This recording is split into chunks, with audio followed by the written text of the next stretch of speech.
Hey, what's going on, family? Welcome to another episode of the Finance Bro. We have real conversations with real people about money.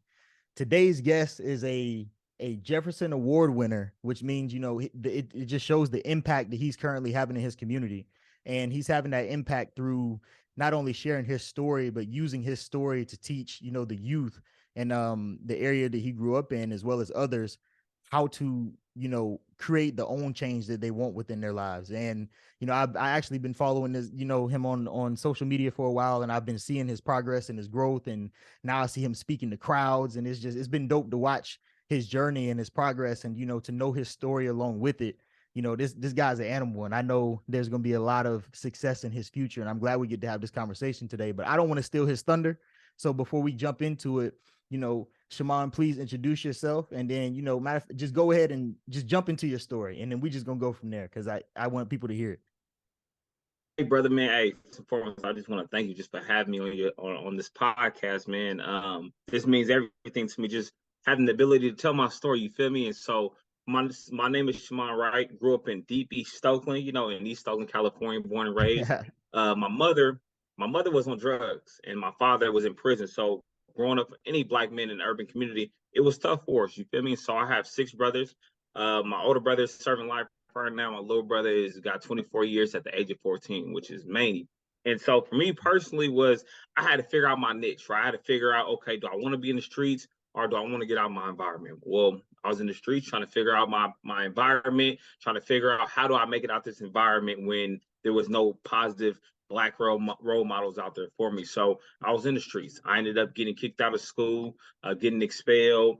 And then I ended up going to juvenile hall where I did 7 months. And I ended up finding my way out of that environment in that system because I wanted more for myself. I needed to hold myself accountable, take ownership of my life. I knew that I couldn't play victim to my environment because I didn't have my parents weren't there. I didn't have grandparents. All my grandparents were dead before I was born. I didn't have family members that wanted to take ownership or take me into their household. So I had to figure life out for myself. And I did that. And I went from a kid who struggled academically to getting a 4.0. I got a full ride football scholarship to UC Davis.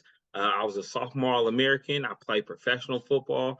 And then I ended up starting after football was over for me, like many of us young black males who grew up in urban communities. When we turn on the television at such a young age, we feel like the only way for us to be successful is if we dribbled a ball or scored a touchdown. And so that was my reality. And when that didn't work out, I went through an identity crisis and I went through a deep depression. And I had to figure out and I had to reinvent myself. And that's what I did. Because growing up in the urban community, like many people do grow up, we have this one thing that we have resilience, Mm-hmm. and we're persistent. And because I had that like deep down in my DNA, I was able to push past my environment, or push past and recreate my identity. And so I did that. I was a teacher for 3 years. And then I started my own organization by the name of Bridge Builders to the New Generation. We focus on college and career readiness. We got 10 employees right now.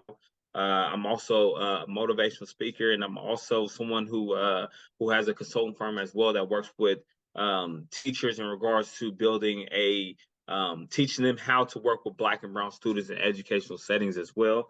And I'm currently getting my doctorate, man. I'm a man of Omega Psi Phi, you know what I'm saying? I owe them you feel me? So the bros, so this how we rock. So man, my man Eric, man, I appreciate you, brother, man, just for having me on on your podcast, brother, man, and let's get the people what they want. Hey, before we do that, listen, can we just give him a round of applause? Like that, that story, that the story you just told is something that doesn't get portrayed to America much. And there's I believe in polarity. And so I don't think anything is just bad or necessarily just good as well. So you're a direct example of polarity. Is like, you started off in unfortunate circumstances, but you were able to work through those, as you said, and like place yourself on a different trajectory that's going to change your life and the life of your family forever, because you were willing to make a change. You had the audacity to do something different when everybody else was doing the same things. It's hard to, I believe it's hard to get in these situations, see everybody doing the same things and be the person to do something different, even if you know that different thing is the thing you should be doing. And so, that just shows how courageous you are, and like especially as a leader, like it's clear that you're a leader, and within the bros we need that, and also in families and friendships we need more examples. Like people need to see what a strong black leader looks like, a strong black male figure looks That's like. real. So I really just want to take, before we jump into anything, I just wanted to let you know, like, that's you've done, keep working, bro. Keep working. You've done a Bro, lot, and appreciate you, you're man. gonna You know what I'm inspire a lot saying? of people. We on the journey together, man. You know what I'm saying? We lifting Hey, as we climb, man. You know the always, deal, man. always. Yes, sir. But so, with this being a money show, because we're gonna get all over the place. You know how these Talk about conversations that get. But bread. my first question for you is really going to be, how would you say your perspective about money has changed as you've continued along this journey that you just described? Okay. All right. So first and foremost, I'm gonna make two things, right? Two things known. So I like making things theoretical and then making things practical, right? So I'm Mm-hmm. putting the theory behind things and then make things like where it's practical in your personal life. And so I feel like the biggest thing was this, right? Like when we think about money, a lot of people that grow up in a community that there's no where you don't have any type of resources to get money, you don't know the knowledge behind getting money, and when you come from a low income community, the biggest thing that we tend to think about was like, okay, bro, like I need to get money and get money now and get money fast, right? Like we forget about the process, we forget about anything that we actually love to do. As a kid, like the thing about it, like when we're children, we're taught like, okay, like what do you want to be when you get older? And you hear a young lady say, "Oh, I want to be a princess." Right? You hear this young fellow who might say, "Oh, I want to be a garbage man or a construction worker," right? Because Mm-hmm. or a police officer, and we see that in our environment on a consistent basis. But as we get older and we become more aware of our surroundings and our circumstance, and we don't like growing up without money, it's like, okay, I need to find the fast way to get this money. And so for Mm-hmm. me personally, it was like, okay, I turn on TV, I see millionaires dribbling the ball, what I'm saying, or catch scoring touchdowns. And I'm like, or when I open up my door and I see people selling drugs or committing crimes, or this dude got Mm-hmm. all the cars and all the clothes and all the girls, I want one of those two lifestyles. And so that Yeah. was my whole mentality. But I think the way that it changed now was that for me personally, it was like I realized that I don't need to, like, I tell people this: chase your purpose and don't chase the bag, right? Mm-hmm. And I think that's really deep because a lot of times people will sit there and they'll chase the bag and then they become miserable in their life, right? Like Mm-hmm. the thing about it is like life is about happiness. You feel me? Eric, we just had to talk about this too, right? About how like Oprah Winfrey, you were talking about the book. What's the name of the book again? That Oh, you're Buy Your Time Back Buy by Your Time Dan Back, right? Martell. So exactly. So we was talking about that. You feel me? And so talking about that is like, like Oprah Winfrey. You said that Oprah Winfrey only works 2 hours, right? And so by Mm-hmm. her working 2 hours, she was able to buy her time back, right, and get that Yep. financial freedom. And everybody needs to be striving for that. But the thing is that a lot of times people will sit there and follow something that they're not really passionate about, right? That's Mm-hmm. not their purpose. Like they chase the bag. And so the thing about it, like in the Bible, it says that, what I'm saying, your gift will make room for you, right? So it's like we Mm-hmm. sit there and we follow something that we genuinely love to do, right? There's going to be money out there that's going to be made from our gift. Like I work, Mm-hmm. like my organization is in education, but there's no limit to everything that I could do when it comes to my organization, right? Mm-hmm. Because we're in the schools, but because I have a big vision and because I'm stepping into my purpose, into my gift, like my vision is lined up with the Most High's vision. You feel me? Mm-hmm. So everything that I do and how I operate is like, okay, like you got these schools. Now the next thing is going to be a rec center. Now the next thing is going to be building a school. So I say the biggest thing for me was growing up. My whole life was like I was trying to sit there and I was trying to follow the bag, right? And I thought Mm-hmm. playing in the league was my purpose. But all of a sudden, like when I got out of that mindset, and I was like, okay, let me go ahead and like this is a little bit off track, right? But I'm gonna go back a little bit. All right. So, and I'm gonna make this more practical for people, right? So when we end up when we follow our purpose, a lot of times it's uncomfortable, right? Mm-hmm. Like that was probably the hardest thing that I possibly could do. And I tell people this, like when like I had to physically get removed out of a situation, right? Like literally, like I was comfortable, had to get removed out that situation for me to follow my purpose. But when I finally did that and I took that leap of faith, it was like my first contract was $25,000 for a year. Oh wow. Like $25,000 per year. I got two scholarships. I got two degrees. I have my master's and I have my bachelor's, right? So $25,000, right? But I believed in this organization so much, right? And I knew that this was where God wanted me to be. And I didn't know anything about, you know what I'm saying, about where I'll be at right now, but I knew that it was just me, right, in this Mm-hmm. vision. And I was like, let me walk in this faith right now. And next thing you know was that God started putting people into my life, into my Mm-hmm. organization that believed in the same vision as me. And next, you know, we start scaling a lot more. So, you know, for me personally, like that's a little read, like a little, I guess, story on how I ended up going for my purpose. You Mm-hmm. know what I'm saying? Chasing my purpose rather than chasing the bag. You know, and so yeah, Mm. so I just say that for me personally, bro, that's the biggest issue with a lot of people is that we tend to see like we want money, we don't know the steps to get there, right? Mm-hmm. And it's like I'm chasing everything that everybody else shows me of how to get money instead of what I love to do, right? How Yeah. can I do that?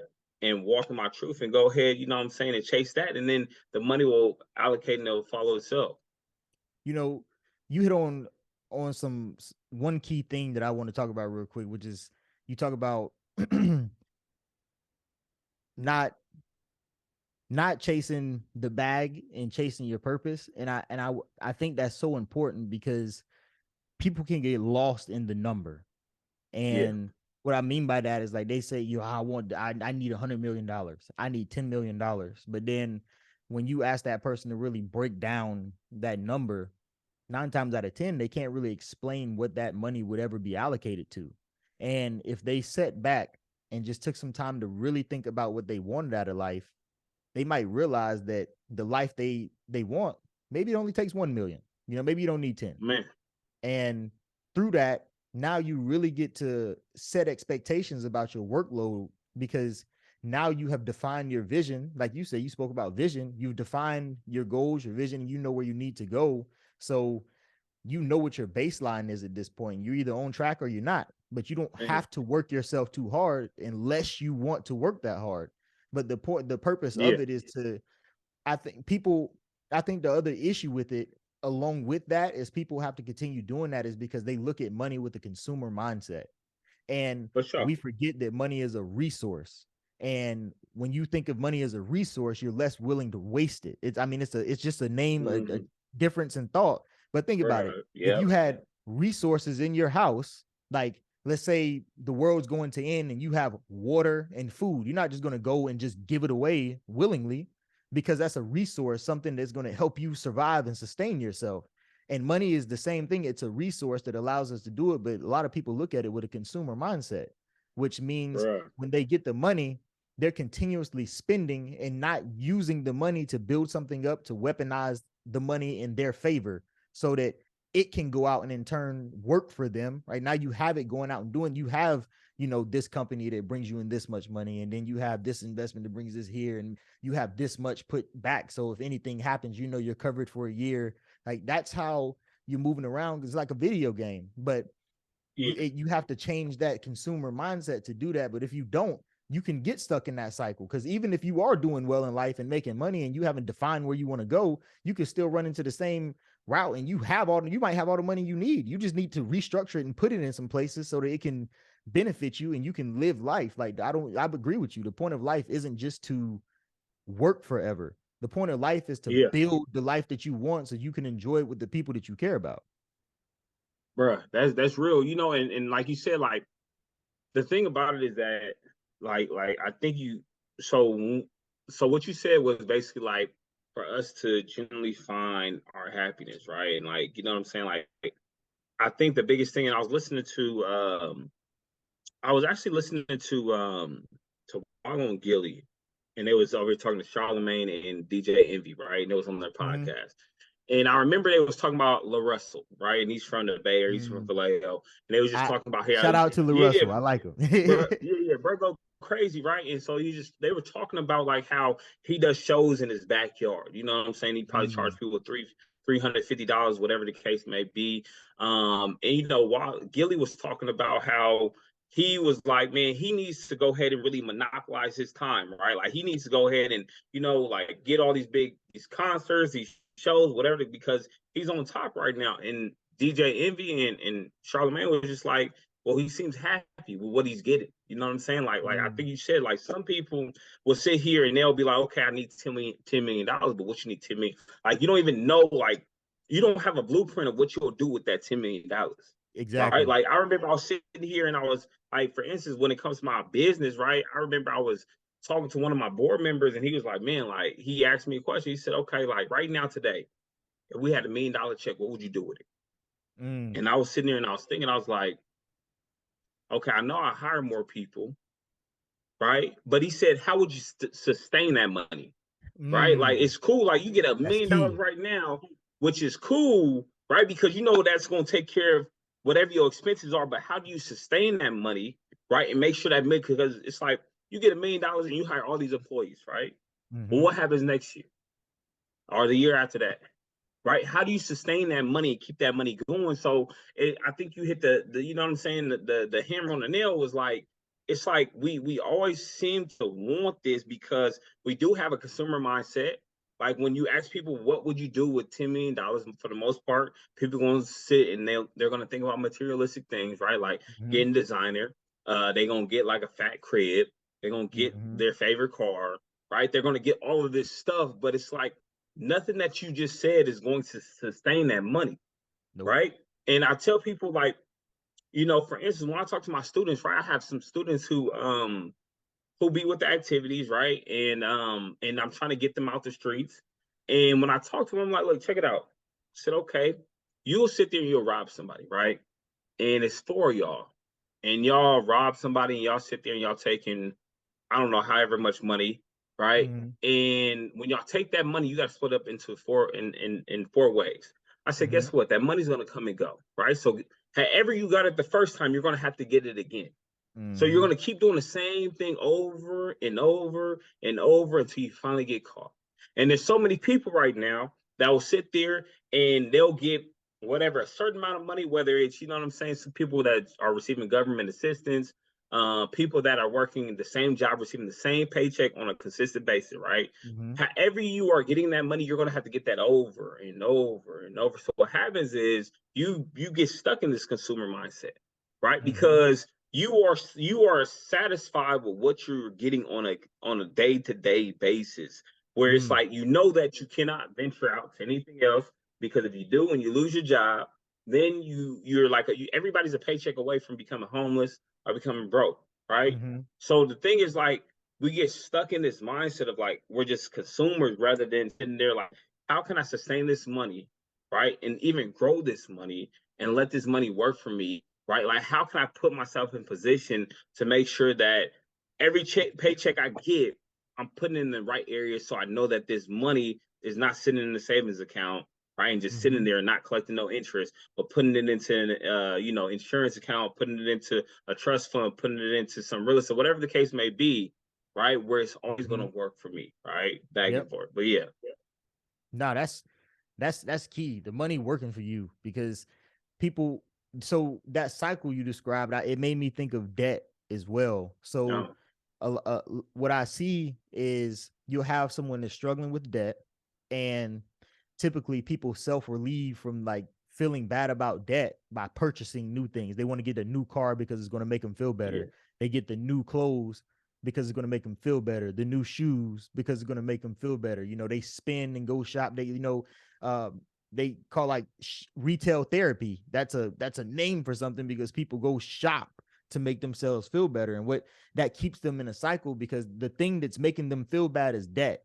But if you go out and Yeah. purchase a new car to make yourself feel better, in the long run, it just puts you deeper in that hole that you're trying to escape. So they're like digging their own hole and don't even realize it. You know, they think Yep. they're building a hill, and when in reality they're just digging themselves deeper and deeper into the hole. That hill you building for somebody else is not yourself, and that kind of goes Yeah. into the parallel that the liability for you is the asset for the bank. Yeah, that car for you is a liability for the next 60 months. However, for the bank, that's an asset on their sheets for the next 60 months. Yeah. You know, so Yeah. thinking of that Yeah. image, that's exactly how it is.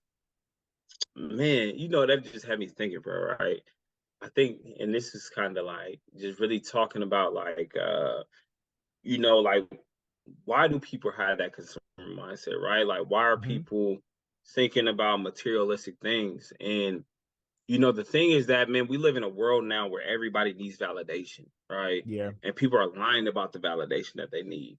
And I tell people this all the time, man, is that like you have to understand your reality, right? Like you have Mm-hmm. to understand where you're at in life. And the reason why I was able to get out of my environment, out of my situation after I got out of juvenile hall was because I came into my reality, right? Mm-hmm. I knew that I was broke. I knew that I was poor.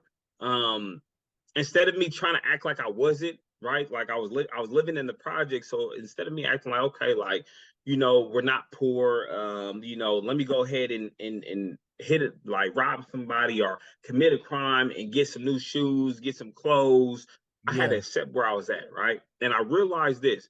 I realized that it wasn't my fault, you know what I'm saying? Because I was a youngster, but I still play the victim of my environment or my circumstance. And I feel like a lot Mm. of times people will sit there and they will act like they are making millions or not even they act like they're making a lot of money. You feel what I'm Mm-hmm. saying? And so a lot of times it's like people aren't in reality like, okay, like I'm trying to work to a certain level. It's okay if I don't Mm-hmm. have if I don't have any designer clothes. Maybe I might have one designer belt or one design, whatever the case may be, but I have a goal in mind, right? Mm-hmm. That in the next 10 years, I could be sitting there and I could be more involved in my children's lives. I could be Mm-hmm. more involved into my wife or my husband's life. I could be more involved into everything else that I want to do and be productive in that, rather Mm-hmm. than sitting here like, okay, I'm about to go to, the Warriors playoff game, which costs like $2,000 just to show on Instagram that I'm there. Right Yeah. now, we're in Yeah. debt. You know what I'm saying? Now I'm digging myself another hole because I can't pay for my mortgage.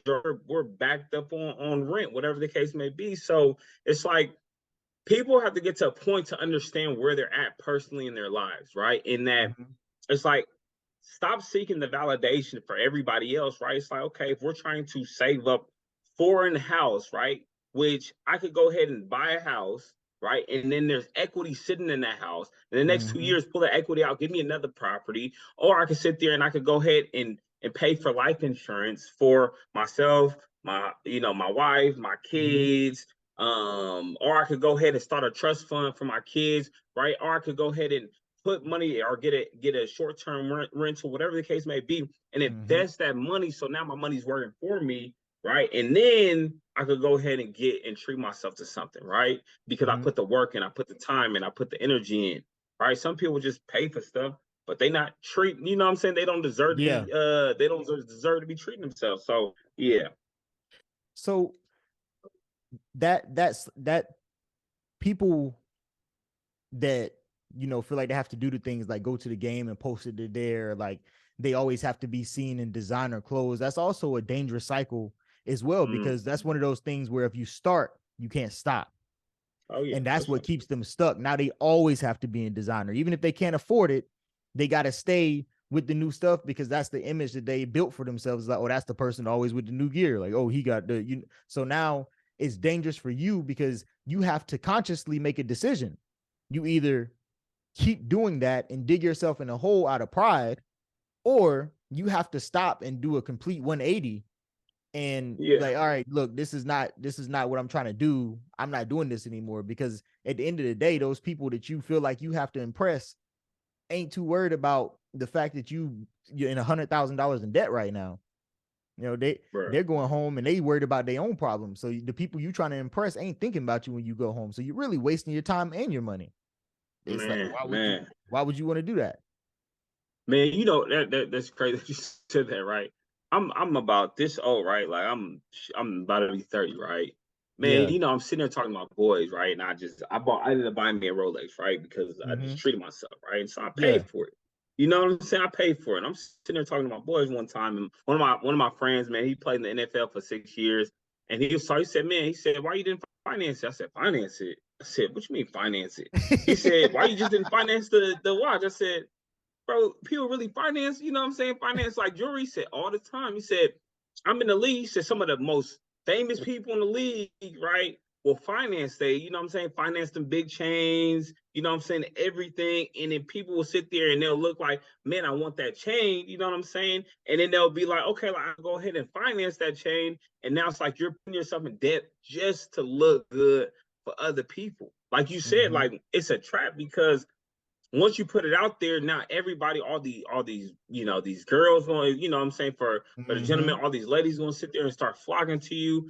And it's like you already put this facade up that you're living a Mm-hmm. certain life. So now it's like I can't even show them, like, my true self, because I gotta show them on a day-to-day basis, like, yeah, I'm flying you out to Miami, or I'm going here, or I'm doing certain things that's not a part of my reality, and I get stuck in that. And now I Yeah, can't get out of it. So it's like how it's like, that's the thing, is like how, because I feel like that's a dangerous place to be, it is. right? It is. Because it's a dangerous place to be, because it's like for a person who's stuck in that world, it's like you can't even really like allow people to see for who you are, or you can't see people for who they are, right? And then, so Mm-hmm. it's like for many people, like what is like a way for people to get out of, living in that type of world, you know what I'm saying? And actually like going ahead and spending the money in the right direction. So it's gonna, Yeah. it's gonna elevate you and allow your kids to go ahead and prosper, you know what I'm saying? Or reap the benefits from the labor that you put in, rather than spending everything on designer or these fat chains or these watches and things of that sort. I think the first part of that is really addressing pride. Mm, And because it's only pride keeping you in that situation, because you're worried about what people are going to think when you don't wear those chains anymore, when you don't own 17 pairs of Gucci shoes. It's like, oh, now people are saying, now you worried about people saying, oh, he must be broke, oh, he must be going through hard times, he must be yeah, struggling, he must be back to ramen again. And then man. the reality of the situation is, it doesn't matter what they think, because even if you are on ramen right now to get back right, the important part is that you're getting back right. Who cares about this? Man, Because the people who are laughing are the ones who should be eating ramen with you. Y'all should be sharing bowls. So you man, can't get so that's so real. caught up in what they're thinking about it. And I think that's what holds us back. Like, oh man, and it's hard. I'm not going to sit here and say that transition is easy, because dealing with that and like perception, people care about how we're seen. And you Bruh. start getting into a deep into the mental when you start talking about, you know, someone who may not feel like they've ever had a purpose or anybody ever cared about them, and the only time they feel like people care is when they're wearing fancy things. It's going to be a lot harder for that person, because they don't see that as just giving away things. They see it as giving away their opportunity to feel like they're cared about. But in reality, they're not really cared about in the way they think they are, and they'd be Man, more, better off getting themselves in a good position, which will allow them to get in the places where other people who care about their financial standing and their time and being good people and taking care of what's important. And then they'll be able to build friendships with people who have the same mindset that they do, because they care about one thing: being secure, taking calculated risk and making sure that they got whatever they need when they want it. And all the other man, stuff is irrelevant. They're not sitting out here, they're not driving fancy cars and doing all this stuff. No, they're doing what makes sense so that they can continue the mission. Like, why would I make myself have to earn $1 million every year if I can work hard a couple years, build a bag up, and then use that money strategically so that it can provide me exactly what I need to live, and I can focus, like you were saying earlier, so I can spend that time with my family, or I can spend that time with my kids, man. or I can learn a hobby, or all of these things. So I think that's how that really gets addressed in totality to start. Bro, the cool part, and this what I think about too, is that it's like one of the best things that ever happened to me. Like this was at my lowest and darkest moments in my life, right? And it's when I lost my job as a teacher, right? And when I lost my job, my bank account was negative, whatever. My relationship at the time was terrible. And it was like everything, like I was like at rock bottom. And I had to sit in that. And I had to analyze my life. And I had to really Mm, think about like I had to take accountability, and I had to ask myself, how did I get here? mm, What along my journey allowed me to get to this point? And there's a lot of people that don't sit there and take accountability, right? Mm-hmm. And don't really sit there and internalize and look at their life or look at their surroundings, because what happens is when people are able to really sit and sit with themselves at one of the lowest places, you will Mm-hmm. start to be able to observe all of the insecurities that you have about yourself, right? About Mm. why you do certain things. And so for me, it was like I was able to sit there and really analyze, like, everything's going wrong in my life is because of me being selfish and thinking about myself, me Mm. having too much pride, me not knowing how to communicate and being okay with, you know what I'm saying, with where my life is right now, and knowing that I'm working every single day to get to a certain level. Like, I used to tell people, like, bro, it was, I remember, man, I remember when I, like, after, like, all that stuff was happening, right? Like, Mm-hmm. I ended up losing my job. I'm going to therapy. I'm trying to figure out my life. I'm staying at my brother's house, sleeping on the couch. I'm trying to figure out life right now. And I remember in that moment, I started another job, and I remember waking up every single day at 4 a.m. Right, wake up every day at 4 a.m.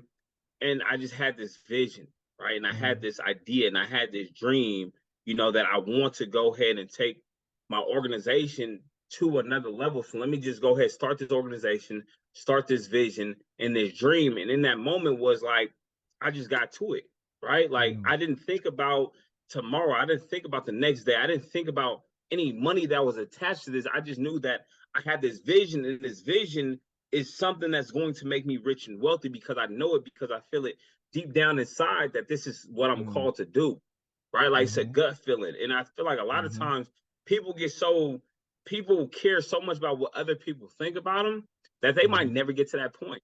You know what I'm Mm. saying? Like, they might never get to the point where it's like they could be their best self, or the best version of themselves. And, you know what I'm saying, get that financial freedom, get that freedom for their family, for, the families that are to come, or the generation to come. But they're so worried about everybody else, right? They're so Mm-hmm. worried about being a consumer rather than, you know what I'm saying, actually producing something, right? Mm-hmm. Actually producing the gift that's deep down inside. Like, everybody has the opportunity in this world to be successful, right? Mm-hmm. And what I realized was success looks different for everybody, right? Like, Mm. It for me, does. it could be like, you know what I'm saying, being the richest man on this world, on this planet is success. For someone else, it might be, I want to be the best husband or the best wife I could possibly be, Mm-hmm. right? Like, everybody's success look different. Or I want to make sure that my kids go to college and I pay for everything, right? Like, Mm-hmm. that's success to me, right? So everybody has that a different version of success, but it's like some people will never get to that version of success because they're Mm-hmm. too busy, having too much pride, too much ego, and caring about what everybody else thinks when it really don't even matter. You know what I'm Mm-hmm. saying? It Mm-hmm. don't matter at all. So that feeds into my next question for you, which is so the bros, we have a poem that everybody says a little differently, but the concept behind it, fear is a little mind killer that disintegrates you from the Mm-hmm. inside out. You must learn to Get face it that out. It must and control face it. it and And what control it. you Yeah. and what you spoke about is that when you hit that point of rock bottom and you really decided to, you did that internal searching and said that this is what I want to do, and you went for it, you overcame fear along with all those other things. And fear is one of those things that holds people back in life in general. And because finance and personal life, like people like to look at those as two separate entities, like, oh, I'm me, but like, my money is different, but it's not. Like, Yeah. you and your money are synonymous. You're tied together forever. And when people understand that, it's like, all right, well, if me and my money are tied together, then I have to behave in a manner that believes that. Because if I'm always scared to seek the promotion, I'm robbing myself of money. If I'm scared to take the time to actually look and address my finances because I actually never looked at them before, and I'm scared of what I might find. Well, every day that you let fear, stop you from even opening up and just starting to dissect the problem, that's Mhm. another day that you're allowing yourself to fall behind where you should be. So how and I True. know fear is something you speak about with your teens and stuff as well. Like, what are your thoughts on fear and how they can affect a person in their progress? Because I think that deals directly into what you were just speaking about. For sure. Most definitely. If people haven't noticed, I'm a big storyteller, right? So I Mm-hmm. love telling story because I love inviting people into my world even if my story might be different than anybody else's story, but everybody could kind of relate to this. So for myself personally, like I always was a dreamer, right? Mm-hmm. And it's this person by the name of Tara Yoshu. And Yoshu, she breaks down the different type of capitals that we have in marginalized community or low income communities. And so, you know, one of them is aspirational capital, right? Like being in a place of darkness, being in a place of hard time, and still having aspiration in that environment. So from a young age, I always had aspirations of being a professional athlete, right? And I knew I was like, man, I'm going to make it happen. I'm going to do everything. And one of the hardest things to do is to dream about something when you're so young, right? And you're like this close away from it, and for it not to happen. Mm. Like that's hard, right? It's hard Mm-hmm. to dream. Like now it's like, okay, like I know that I can never dream again because as a little boy I dreamed about something that never happened. So I'm gonna be comfortable. You know, like I already did, you know, I'm Mm. scared now. I have fear. And Mm-hmm. so, you know, it was like a time where I was in my like at one of the most comfortable time in my life. I'm a teacher, I'm chilling, like I'm like, okay, cool. I got my plan, I'm gonna be a principal, I'm gonna do this, you know, and I'm just gonna be chilling. Like it's cool, I'm good grabbing my paycheck every single month. And sometimes I tell people this: everybody goes through it, right? Everybody has an opportunity to be successful. I said it before, but you have to know when that opportunity presents itself, Mm. right? Like you have to Mm. understand that in some of our darkest moments, we get pushed out of our comfortable, like out of a comfortable area, our comfortable zone. Like we physically get pushed out of our comfort zone, right? Mm-hmm. And so what happened, that could be you get pushed like a friend that you're with shows you who they truly are on a day-to-day basis, Mm. but you ignore it, right? You might be in a relationship with your spouse and you see all these red flags, right? And they take it to a level and that's a sign, right? But a lot Mm-hmm. of times people ignore the signs. And then sometimes some people just get pushed into a place where they have to hit rock bottom. And they don't even know and they just sit in that, right? Like they sit and they never get back up because they feel like, well, I Mm. hit rock bottom, I lost my house, I lost my kids, I lost my wife, I lost everything. And a lot of times people just gonna sit in that. They're gonna drink Mm. their problems away, smoke the problem, whatever the case may be. Yeah. And we always live in that fear, right? And Mm-hmm. so for me personally, it was like when I physically got removed out of my environment, right? When I got removed out of, you know, being a teacher and being comfortable in that, it was like I knew that I had to do me and I had to take a risk and I had to bet on myself because now I'm at a place of like I don't have anything else, right? Like I'm like now it's the time for me to go ahead and test the waters and you know what I'm saying and go ahead and take that risk because I lost everything else. Mm. Right. And so the thing about it is that a lot of times, bro, is like we got to be really aware of like when an opportunity presents itself for me to be successful. Right. And I tell my students Mm. this all the time. I don't believe that there's either a right way or a wrong way to go. And I don't Mm. believe if you are right now in your life messing up in every single way possible that you still don't have an opportunity to be successful. I believe in our life, right? I could go ahead and make it right. And if I make that right, I'm going to get there right away. But there's no process to it, Mm-hmm. right? I might go ahead, hit a crossroad, make a left, and I'm going through hell making a left, Yeah. right? Yeah. And then I hit another crossroad. And at this crossroad, I might make a right and I might get to my destination right then and there, but I might make another left. Mm. Along our journey, a long life, right? We're always going to hit a crossroad. Mm-hmm. And by us hitting that crossroad is an opportunity for us to really take on and think about this might be an opportunity for me to be successful, right? Yeah. I'm going to give you an example. I have a student who's incarcerated right now, right? Mm-hmm. He's incarcerated right now for a serious crime. Um, and I was sitting there and I was meeting with this young man, and I was his teacher since he was an eighth grader. He is 18 now. And so I was sitting there and I was talking to him. I said, do you think it's by any chance that all the times you've been incarcerated, I never came to see you, but on this chance, on this time when they're trying to determine if they're going to keep you as a juvenile or as an adult, that I'm here with you on a day-to-day basis, giving you game on a day-to-day. Like you have someone, right? There's not that many Mm. black doctors in the world, right? Like you have a Mm-hmm. representation of someone that's a young Black doctor that comes from the same community environment as you and spend one-on-one, like a one-on-one session with you every single Wednesday. Mm. Like for you, that's an opportunity. Mm-hmm. Like God put me in your life and put me in your area for a reason. This is an opportunity for you to understand that this might be the last opportunity you get for you to get it right. Mm. And some of us, that's just how it goes, right? So it's like the thing about when it comes to for us to have fear, it's like we have to understand that the first thing is that you like for you to get rid of having fear, right? And for you to take a risk on yourself is like the only way you're going to feel comfortable by doing that is just you're going to have to leap, right? Mm-hmm. You're going to have to understand that when an opportunity presents itself, I got to go ahead and leap. I got to take Yeah. that risk, right? Because this might be the last opportunity I get, and it might be the smallest thing. And a lot of times people get everything messed up because they feel like it's supposed to be something huge. Like I'm supposed to get $1 million sent my way. It might be a person. Yeah. It might be one person. It might Mm-hmm. be this podcast. It might Yeah. be something so small.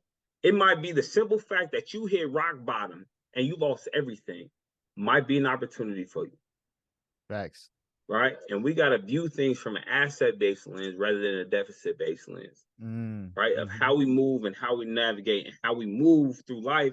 And that's the way that we go ahead and we eliminate that fear and stop looking at things through, a deficit. Like, man, it's not about what happened to you. It's about what happened for you. You know what I'm saying? Like, it's Yeah. not that you lost everything. You know what I'm saying? Like, that was probably a blessing that you weren't even able to realize, but because you were in your misery and you had so much ego and pride and blame everything on everybody else instead of being like, something is my fault. I'm gonna get this right. I'm gonna figure it out. Mm-hmm. That's the biggest thing, man. No, so first off, spot on, great response. But to go into this, so you talk about finding opportunity, and I love this conversation because one of the things I'm big on is education, and Yeah. I see with a lot of people that I work with, and just in general, just general conversation. Many people look at education as something that ends after you either graduate high school or college. Mm. But one of the things that I've personally learned and that I stress to clients and just friends and whoever I'm having conversations with is that the real education just starts once you get Mm-hmm. past that position. Like now you're learning Yeah. the game of life. Like, yeah, you learn how you pass tests, you go to school, but all of that stuff doesn't help you keep the lights on every day. I mean, it can, right? If Yeah. that's your job, right? If you work with your degree, if people want to be technical. But what I mean is you have to learn about these things. Like you have to be educated to identify opportunity. if you're Yep. if you're unaware of how things work, if you're unaware of how credit works, you'll never be able to identify opportunity within credit. If you're unaware of how a loan works, you're never going to identify opportunity with a loan. All of these different things, like there's so many things that exist just on a adult level once you like get past that point. And when you aren't continually learning about all of these things that exist, especially when these things can impact the direction that you want to take your life, that's at a minimum, everybody has to deal with money. So at a minimum, you should understand how Yeah. interest rates work. How does the loan process for a mortgage? How does a mortgage process work? How does credit work? What should I be doing? What should I not be doing? Because a lot of the mistakes we're doing are just due to a lack of education. And we Yeah. blame the school system for not giving it to us. But at the same time, if you look around, it kills me. Like you go walk into a Walmart right now, and I guarantee you everybody's staring into their phone, looking up stuff. So I understand that we weren't taught it in school, but I also tell my clients and in my personal circles, like that's not an excuse anymore. Because if I asked you what Yeah. the score to the game was last night, you go to Google and find it out. So you should have the same reflex when something comes up monetary that you don't understand. Even I don't understand everything about money, but I guarantee you, if I hear it, the first thing I'm gonna do is look it up, and I'm going to understand it. I guarantee that by the end of Yeah. the day, I'm gonna know what's going on, because that's another asset that I get to add to my toolbox.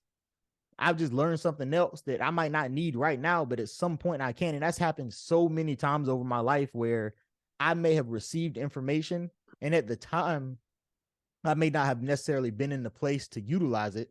But now I was able to catalog it. And then later on, at some point, I'm like, oh, whoa, whoa, whoa, whoa, whoa. Matter of fact, I heard this thing, like, can you do this with that? And then boom, and they like, yeah. Oh, okay, well, let's do that. And it's like, how can you identify that if you didn't start learning the basics first?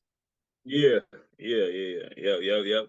Nah, that bro, that for sure is spot on, man, because I feel like a lot of times, man, the biggest thing is that today's time there's no excuse, right? Like Mm-hmm. there's so much knowledge out there for you. There's like and I tell people like because you go to school, and I was listening to a podcast earlier today, but it's like when we think about people who have been doing the right thing their whole life, right? Mm-hmm. You've been going to school. They told you to go to school. They told you to Mm-hmm. get good grades. You got good grades. They told you to go ahead and go to college. You went to college. You got good grades. They told you to get your master's. You got that. They told you to get the job. You got it. They told you to get married. You got it. They told you to get this house. You got it. But you're not elevating in your life, right? Because you did everything. And I tell people this, man, in order for you to get to a place of either being really financially stable or being comfortable, whatever success looks like to you financially, right? It's Mm-hmm. like you have to get to a point. If you're unhappy where you're at, it's like we have this ability where our whole life we've been taught to think a certain way, right? To think inside a box, right? Like that's how we like someone has been teaching us about our history our whole life, and we were like at a young age believing, okay, yeah, it was just slavery, right? Until Yeah. you get to a certain Yeah. age and you start diving into those books and you really start educating yourself on, the autobiography of Malcolm X, right? About Fred Hampton, about the Black Panthers, about Mansa Musa, about all of these amazing people that came before us that we didn't even know nothing about, right? Mm-hmm. So I tell people, it's like everybody was programmed and taught to learn a certain way. But it's like there's a part of us that questions everything, right? There's a part of us that wants to know more and to be more of a critical thinker. And Mm-hmm. for me, it was like I knew for myself, like growing up in a black community, and we might have a white teacher. It was like we already had this thought that our teachers were superior and we were inferior. You know Mm. what I'm saying? So I never once thought about questioning what my teacher said. I just said, okay, that's cool. I don't agree. Like, it's not that I didn't agree with her, but it just didn't really vibe with me. Yeah. And so the thing about it is that, like, we have to get to a point where it's like we have to understand, we have to educate ourselves, right? Like, Mm-hmm. you can't sit here and be like, okay, like, I'm putting my money into this bank and that's it. What does this bank do with your money? Right? Like, why can't you put your money where the bank puts their money at? Mm. Right? Like, why is the bank truly there? Like, you know what I'm saying? Like, Mm-hmm. we sit there like, okay, I buy this phone, and people will sit here and pay $1,000 for an iPhone, but it's like there's so many different apps, right, on there. Mm-hmm. Like people will sit here and they'll get a MySpace, not a MySpace, my bad. I'm thinking back in the It took day, us but back. you feel me? Yeah, I'm thinking way back. But people might get an IG, right? They get an IG, Yeah. and all you see on a consistent basis that people just post pictures, right? They'll make little funny reels. They'll just, Mm-hmm. that it's like they care, but it's like, when are you going to understand that there's money that you can be making while utilizing, you know what I'm saying, your Yeah. phone? You feel what I'm Yep. saying? Like it's like you downloading all these different apps and stuff. It's like you could download an app that will help you invest your money or it will help you save your money, right? Where you're able to Mm-hmm. track how much money you spend a month, whatever the case may be. So it's like there's no excuse now for us to not have the knowledge that we need because there's so many brothers, like I wouldn't say so many, but there's brothers like us that's giving this game and this knowledge where you could tune in, Mm-hmm. but people will sit there and look, oh, okay. And then go to the next thing. Oh, that's funny right there, right? So it's like we have to a point where we understand how to spend our time and energy, and to actually think outside of the box of like, what do I need to do? What do I want to do? And how do I go about doing that? Right? Rather Mm-hmm. than it's like, all right, I'm going to sit here and work this job and they tell me to do this, they tell me to go here, they tell me to do X, Y, and Z, and I'm doing that, but I'm not elevating in my life. Mm. It's like, because, bro, like you're designed to think deeper. You know what I'm saying? You're designed to think like to question everything, but we were just taught to be quiet, through our education process. And, now you're an adult and you're still sitting there like, Yeah. and it's like it's like the story that I talked about, you know, and I don't know if you want me to share the story Oh yeah, go about the ahead. elephant, you Yeah, know, absolute but matter of fact. you know, like, Yeah. bro, it's like, you know, it's like, man, like, you know, it was like my mentor was talking about the story, but it was a group of elephants. And when he was sitting there, like this old dude was sitting there, he was walking by and he saw the group of elephants. He like, man, bro, these some big, massive creatures. And when he looked at them, they all had ropes around their legs. And so he went to the I want to say it was a zookeeper or it was the caregiver. And he asked him, Mm-hmm. he said, hey man, why these big massive elephants aren't escaping? They got this little rope around the leg. Well, he said, hey man, check it out. When they were younger and at their most weakest and vulnerable forms, we put a rope wrapped around their leg. We wrapped the rope around their legs. Mm. And so because they're bigger and they're massive, they feel like that same rope holds the same amount of strength that it did Mm. when they were younger, right? And so a lot of times, man, it's like because when we are at our most weakest and most vulnerable forms in our life, we didn't even have the ability to think for ourselves, right? Mm. Everybody's Mm-hmm. feeding a certain amount of information, and we would be like, okay, you're absolutely right, but none of us questioned anything that anybody was saying, Yeah. right? Because we were sitting there, we're quiet. Now that we're adults, and we're like, okay, like someone's going to tell me do this, do that, do this, do that, do this, do that. We don't even have the ability and the knowledge and understanding to ask them, why do you want me to do this? Like, what's the purpose? Like, Mm-hmm. what is the mission behind doing this? Because we were so quiet, right? Mm-hmm. Like, Mm-hmm. people aren't even, and we were talking about education, right? And you know, and a lot of times people aren't going to go ahead and seek out the knowledge that's out there, right? That's Mm-hmm. going to gain the financial literacy, or that's going to go ahead and to read up on their own history because they felt like in education was supposed to do that for them, Mm-hmm. right? So now we get stuck. Now we're over here, we're stuck in our environment, right? Mm. Now I'm stuck and I'm comfortable. I'm chilling. I'm like, hey, bro, I'm chilling in my environment. It is what it is. You feel me? And so that's a lot of people. A lot of people just sitting there and they're stuck. They're like, okay, I'm just chilling right here, right? And I don't want to go nowhere. You know what I'm saying? Like I'm older, I'm bigger. I could easily just break this rope and be free. But for what? I'm Yeah. cool. Everybody I else got tied. my consistent pay. Exactly. Like I Everybody got else my with them. consistent paycheck. And you know what I'm saying? The whole family, you know what I'm saying, your community, Mm-hmm. boys, everybody. It's like I'm sitting there and I got my paycheck, you know what I'm saying? I got my little crib. I got this going on, but there's something about me that's still miserable. I Mm-hmm. don't know what it is. I just know it's something about me. I don't know how to get to the next level. I don't know, you know, I don't have the motivation. I don't know what I like to do because my whole life, you know what I'm saying? People told me that, you know, hey, bro, if you want to be rich, man, you need to play basketball or football. If you want to Mm-hmm. be rich, you know what I'm saying? Go ahead, be a comedian or something. And so that didn't work out. Now I'm sitting here and I'm 40 years old and I'm still trying to rap Yeah. because you ain't never broke free from that environment or that train of thought and been a critical thinker. Mm-hmm. So something I've seen you spoke about, and I know I read about it in one of your news write-ups as well. And you talk about taking accountability and ownership of your life. And so Yeah, can you talk about why that's so important to you and why you work on teaching that to, you know, your mentees so much? And man. You know, it's yeah. crazy. I think I talked about this earlier, right? But Mm-hmm. I think the biggest thing, man, and I know as a black man, right? I know I can, like, we have been oppressed for centuries, right? Like, we are in a marginalized community, right? There's so many different things that has happened to our people in our community. And so this might rub people the wrong way, but I tell people this: stop being a victim to your environment, your circumstance. Mm. Because the biggest thing is that nobody else is coming to save you or to rescue you. You Yep. have a mission, Yep.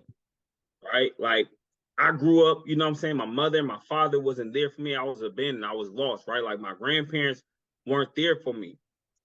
The Mm-hmm. only thing I had to be accountable for is the people that come after me, right? So Mm. when I have kids and their kids and the kids, so it's like we have to get to a point where I have to be accountable for my life, Mm-hmm. right? Because I have to understand that there's only two things that I can control in my life, and that's my attitude and my effort.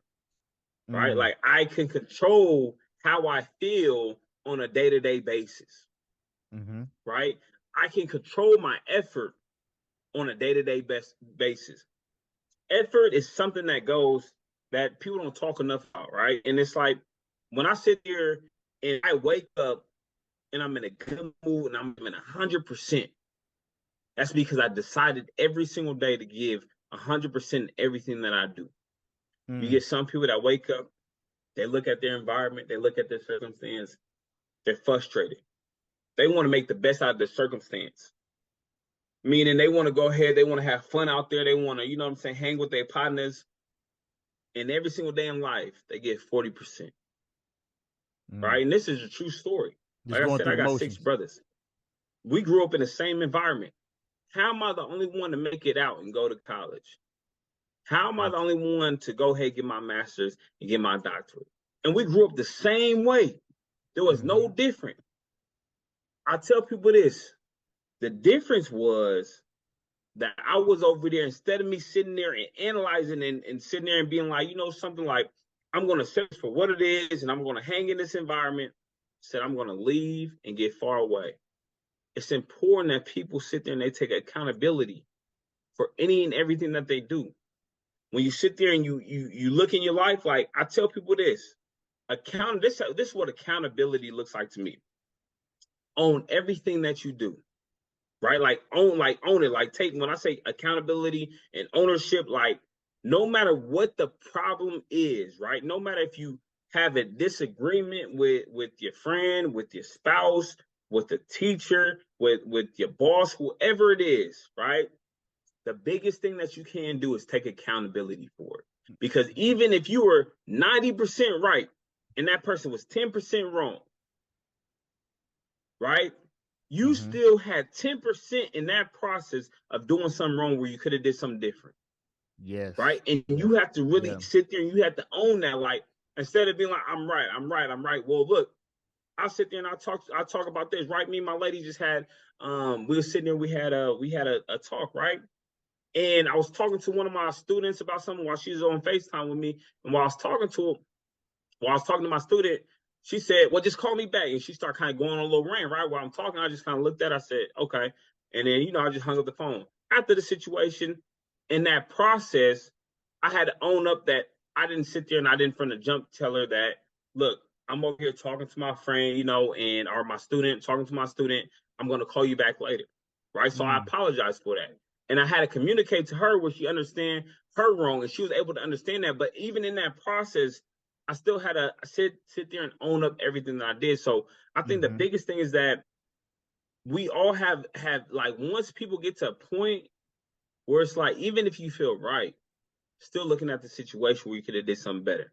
Yeah. Whether you cater with someone, right? If it's something that you did, whether it's at your job, right, to your boss, to your spouse, whatever the case may be, but learning that we have to sit there and take accountability and ownership.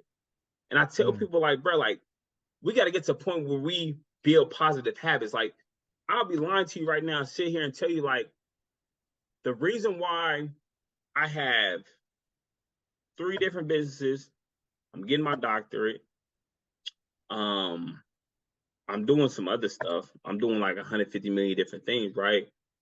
On the But the grind. reason why yeah, the grind, right? But the reason why that seems so hard to many and easy for me is because I built positive habits. And the first positive habit that I ever built was when I got out of juvenile hall and I just did my homework. I just Mm. did it for one day. All right. And next thing you know, I'm starting to do it and I start being confident in that area of me getting my schoolwork done while I'm Mm. an athlete. The next thing you know, I'm off to UC Davis and I'm playing 2 sports and I'm over here just working a regular job while I'm just making some extra bread or whatnot. I'm going to school. I'm a 2 sport Division I athlete. People are like, how do you do that?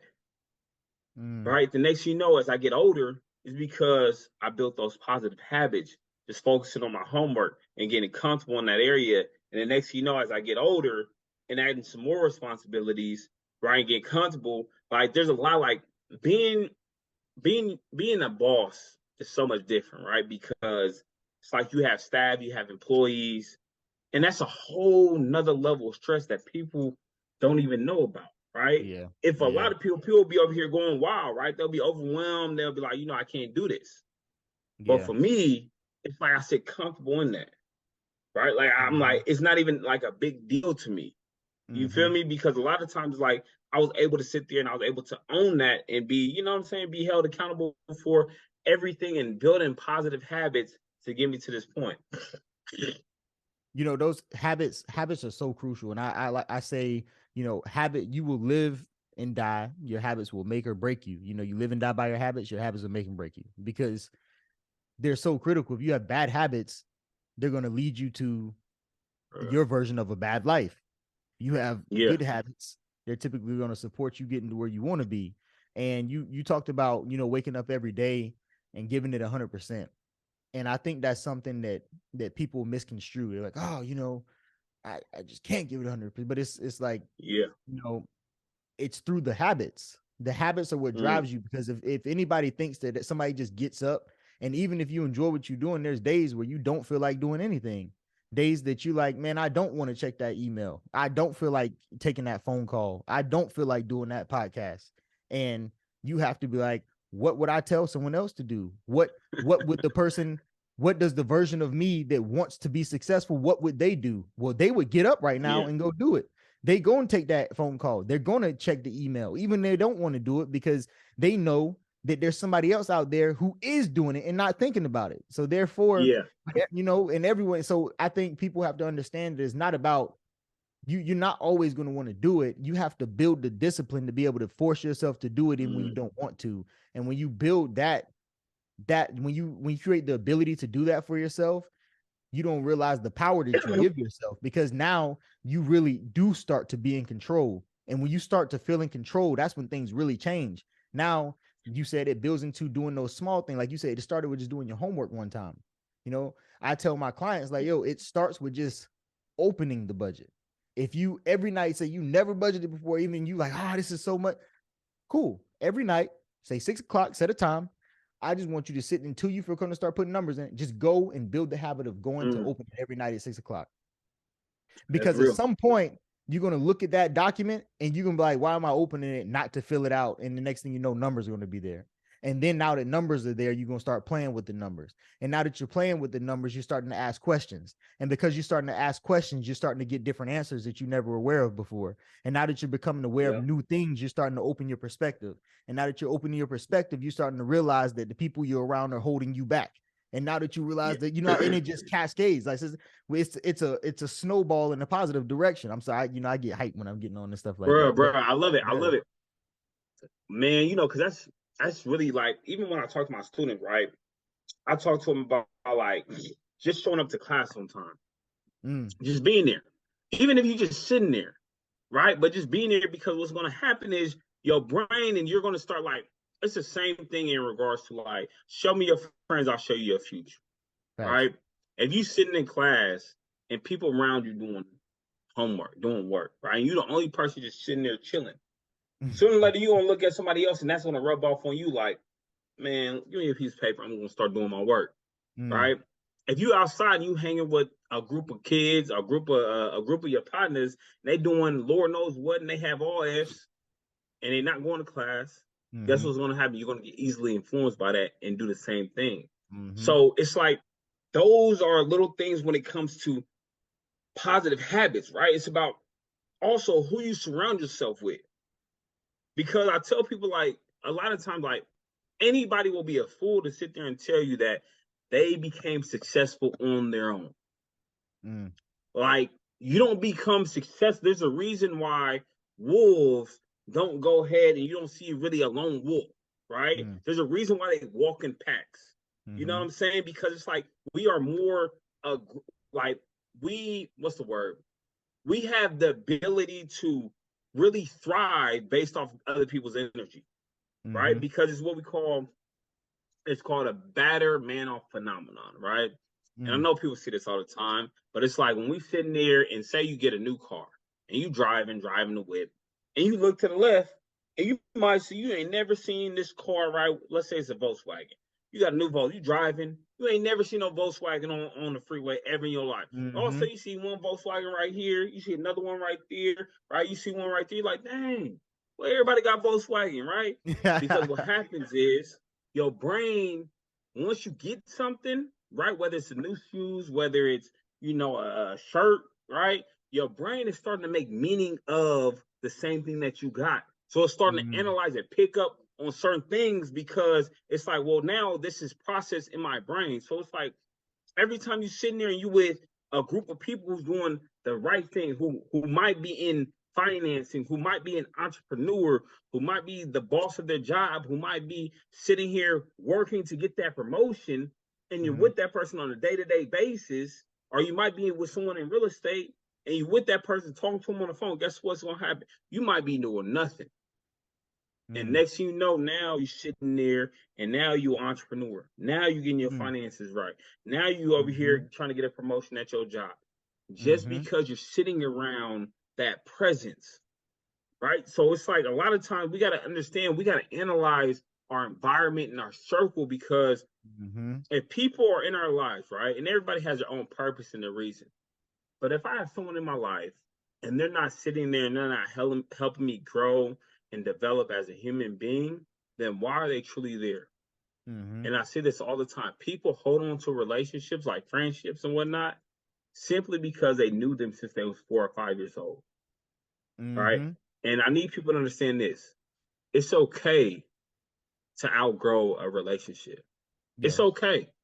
It doesn't mean that you don't love that person anymore, or but it's okay to outgrow the situation or the relationship.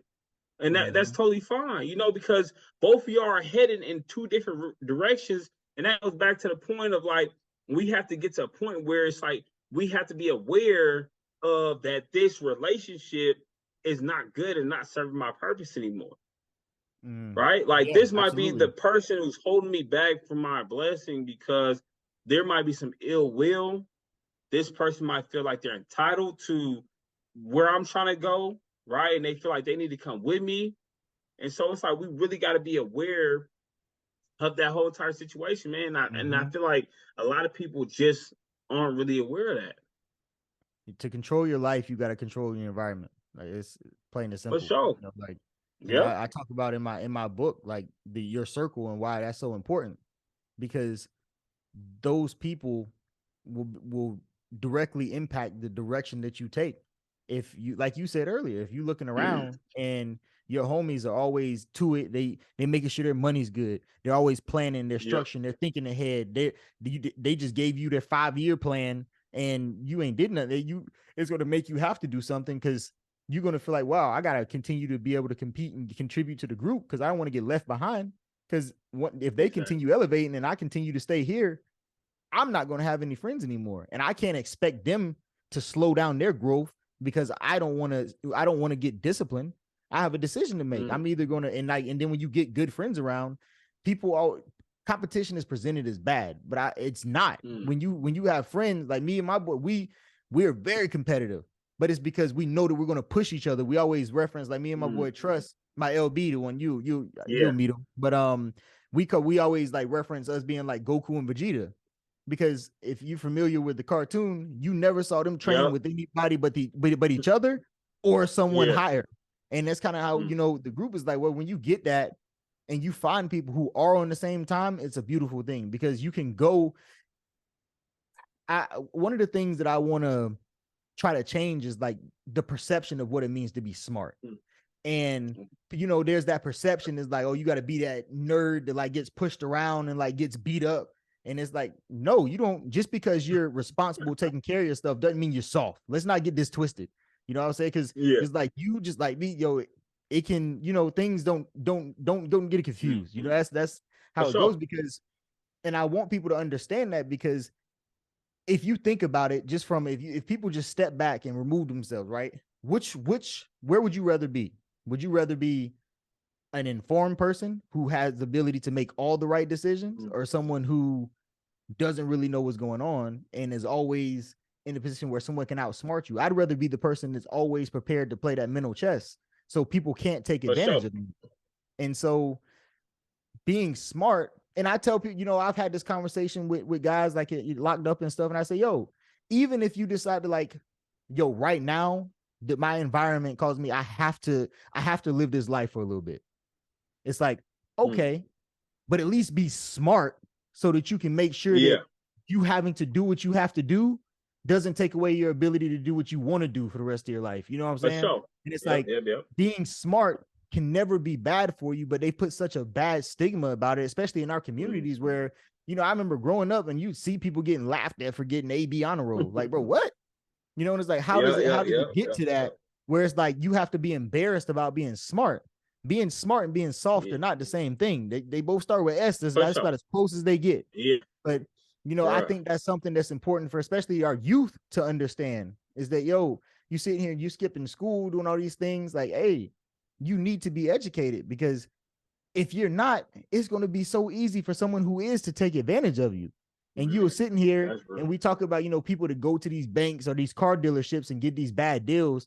And like you spoke about earlier, if I go to the dealership and the dealer ended up giving me a 21% interest rate on the car, and I'm thinking I got a good deal, and I come back and I come to In the Smoker and say, hey, you know, I got a car 21%, and I'm like, yo, what?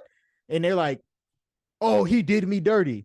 It goes back to what you said earlier. You have to take that accountability. It's like, yes, he may have done wrong.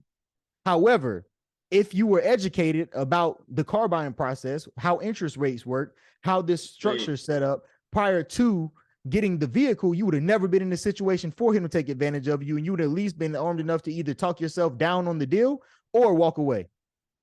Bruh, that's real. That's real. You know, and I think that right there, man, me and my boy Ish, right? My man, Dr. Ishman Anderson, he's from West Stockholm. We call ourselves hood scholars, right? So we were trying to really show people, right, that you could be yourself, your true and authentic self, and still get the highest level of education, right? Yeah, and there's absolutely. nothing wrong with that because, like you said, like the thing about it is that a lot of times, man, like the way we are taught being smart is like you got to get all A's, right? Like getting all A's is being smart. We generalize being smart by just school in general, right? Like that's just like, oh, you're smart because you get good grades. Like, no, like everybody has like you have to understand, like being smart does not just have to do with school. Right? Like, dude, like by you waking up every single day and having to survive your environment, like that person who get all A's, that might be the nerdy kid that might have the glass, whatever, he can't go in your environment and do the same thing. You don't have that know what I'm saying? And it's like if we sit there, like you have to understand and engage in your own learning because you might sit there and you might go ahead and go to school, and while you're on your way to school, you see somebody get killed, you see some crackheads, you see all of these negative things, and you have to show up to school, right? While there might be somebody else in another environment that might have daddy and getting private education, has a private tutor, whatever the case may be. It's two different lifestyles. So it's like by you showing up every single day and getting a 3.6, right? Getting a 3.5. Like you said before, that doesn't make you like less of a man, less masculine, you know what I'm saying? Make you soft, make you like that has nothing to do with anything about you as a human being. Right? Because I know some dudes, right, that are well in the streets, in and out of prison. And I know some dudes who got their doctorate that for sure can serve other bruh with either the hands or whatever, however he wants to take it there. Yeah. Because at the end of the day, I'm my own person. Right? And I understand, like, I walk into my own true and authentic self, and I'm my own person.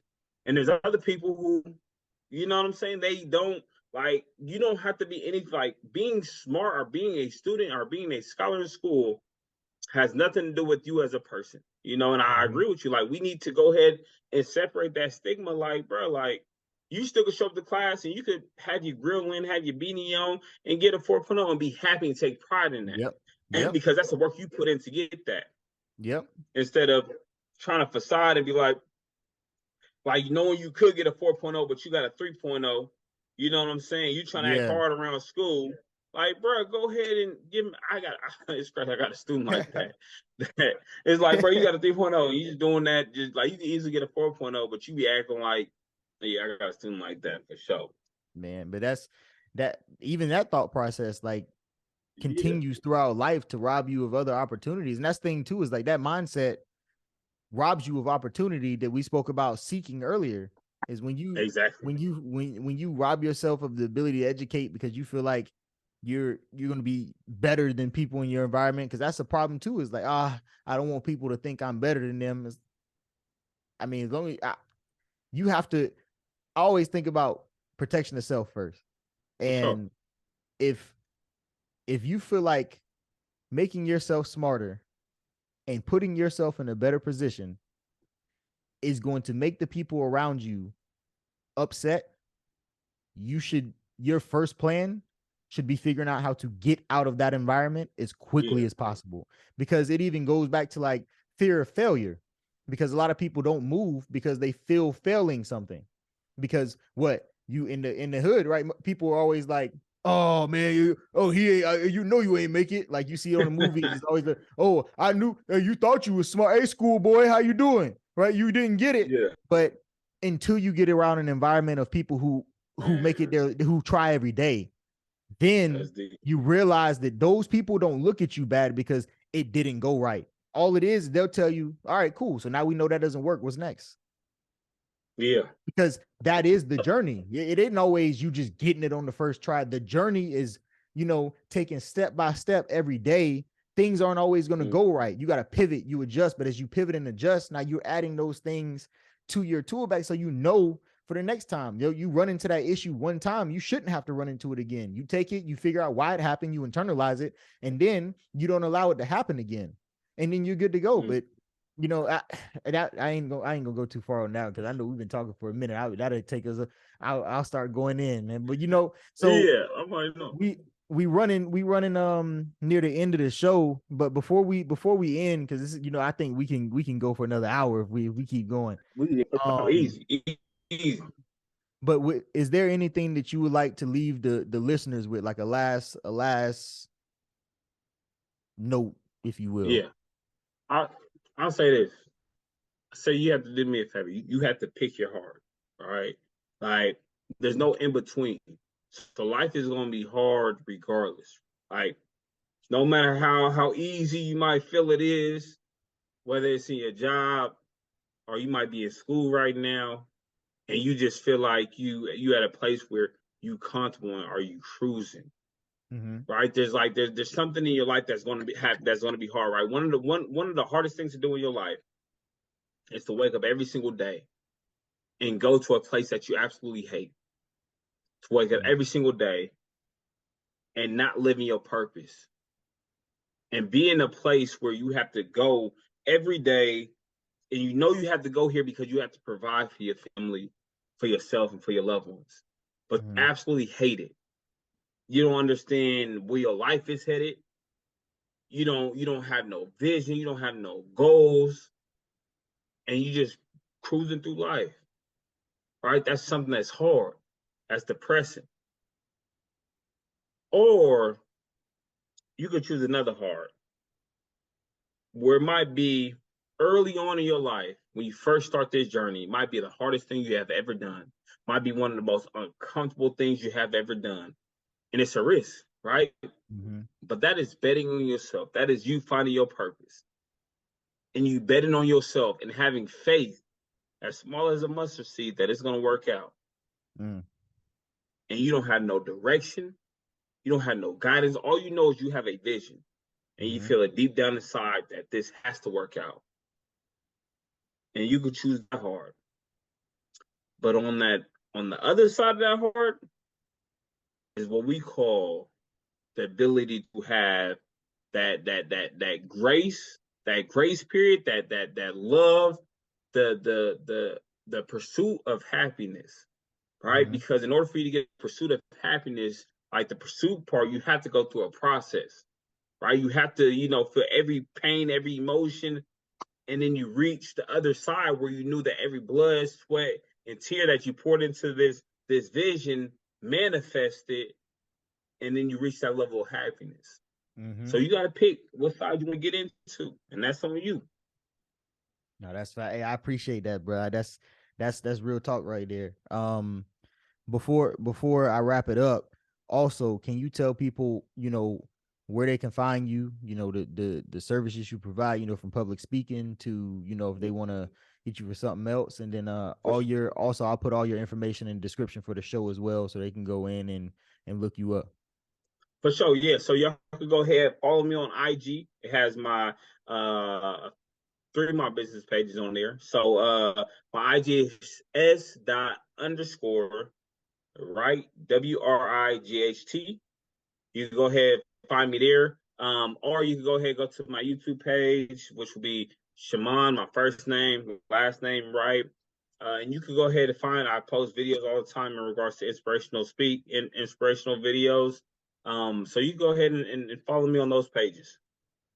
Bet. And I'll make sure, like I said, that's in the description. But yo, Shamawn, great words today, great conversation. I really want to thank you again for taking the time to get on the show. I know we've been trying to do it for a little bit now, and everybody running and ripping and running and getting things done. But I'm glad we were able to actually get on here today and have this conversation. I'm definitely looking forward to doing this some more, and eventually, doing some in person stuff as well. Because I think, we both are doing some great things, and really trying to make a difference. And I think when people like us get together, amazing things happen. So as For as we sure. continue Mhm. building and growing, definitely I'm going to definitely look for opportunities for us to do some joint ventures, so that we can do things on a bigger level, because like you said earlier, we are definitely more effective as a unit than we are For alone. And sure. I don't, if you've ever seen Planet of the Apes, one of the things that I really like is the analogy that Caesar uses when he has one stick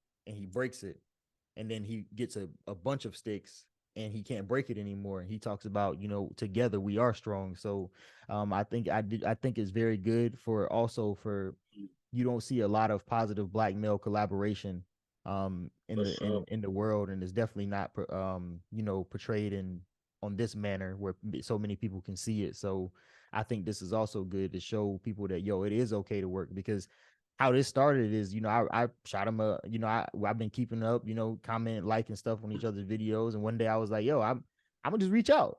And it was as simple as that. It was, chopping it up. And next thing you know, we on a call, and now we're here. And that's all it takes. Is that when you see somebody Yep. that's really working, and they see that you also really working, the conversation's easy after that. And for anybody listening that is working real hard to get where you want to be, don't be scared to reach out to network and to build, because you're not limited to where you lay your head anymore. And I think that's something we need to understand. And like it, the more that we can quit being paranoid and thinking we gotta do it all ourselves, and we gotta be the one with all the answers to get all the credit, and stop caring about who gets the credit and just care about who accomplishing the mission, we're gonna get so much farther, so much more ahead, because we're going to be able to action things at such a faster pace. It's going to be so much less that we Yeah. have to work through. We're not going to create all of our own obstacles when we already have enough obstacles to work against in the world, anyways. Um, Whether that comes with financial goals, relationships, whatever it is, all of this stuff is so tied together. And I say all the time, this podcast is about money, but we don't talk about the typical money stuff like 401ks and all that stuff. We will, like, on specific things, but I like to focus more on the mental aspect, because I say all the time is, before a person can truly take control That's of their true. financial life, they have to address their mindset and the internal things that they're battling, that are keeping them from managing their money how they should. So this show will never just be, boring, like, all right, so today, guys, your 401 can, nah, we ain't doing none of that. Like, it's real conversations with real people about money, and I'm gonna continue to stress that, because these are the conversations that people need to also understand that it's okay to have. These are the conversations you and your friends should be sitting down on the couch, at night, and like talking about, like, what are y'all thoughts on these kinds of things? Like, because y'all that'll start making you think, you start questioning things. What do I think about this? Have you ever thought about it? That's how those thought-provoking conversations promote growth, and that's how we grow. So I say all that to say, I'm definitely glad you were on here, bro, and I can't wait to do some more work with you. So with that being Appreciate you, brother. said, you know, um, let's get in the smoker.